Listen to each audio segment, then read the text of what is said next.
2021 IS300 Lexus. A new piece of tech you don't usually see inside automotive for air conditioning.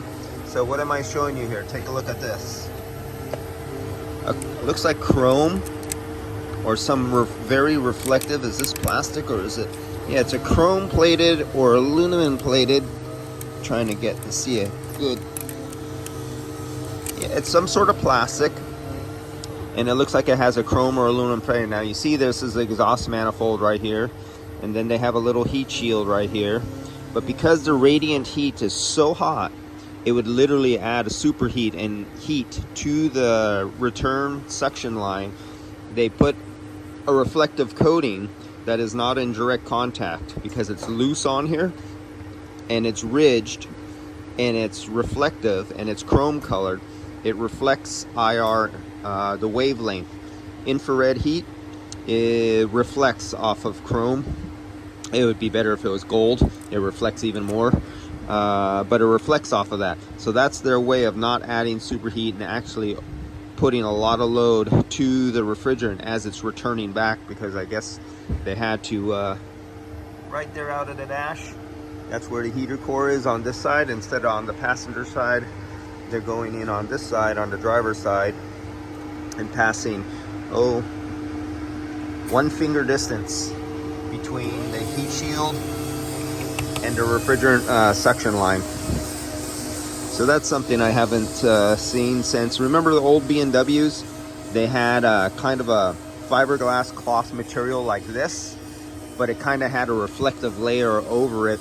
And it was by the B&W exhaust manifolds where they had the rubber hoses, and they used to have rubber hoses and they would bake and cook the rubber hoses and they would crack and leak. So they started putting this kind of material right here over rubber hoses, just like they did here.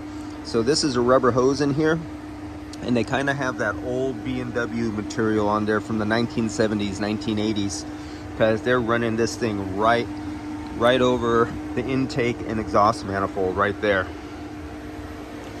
Well, something the first I've seen on in a long time, that kind of reflective coating on refrigerant. And this is a 2021 Lexus IS300.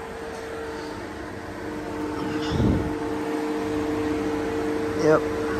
All right, nothing special, nothing new other than that little doodaddy right there. And I just inspected the refrigerant, and after my test results, 100% pure YF, 0% air.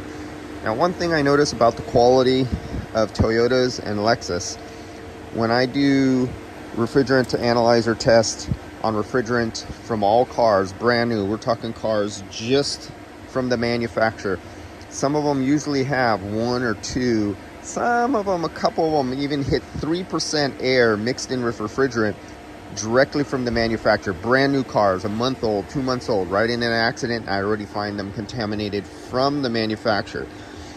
Toyota is the one I find the least amount of contaminated refrigerants from the manufacturers. Apparently, somehow they do a better job than all the other manufacturers when it comes to keeping air out of their systems when they first charge them up. Alright guys, I'll see you later.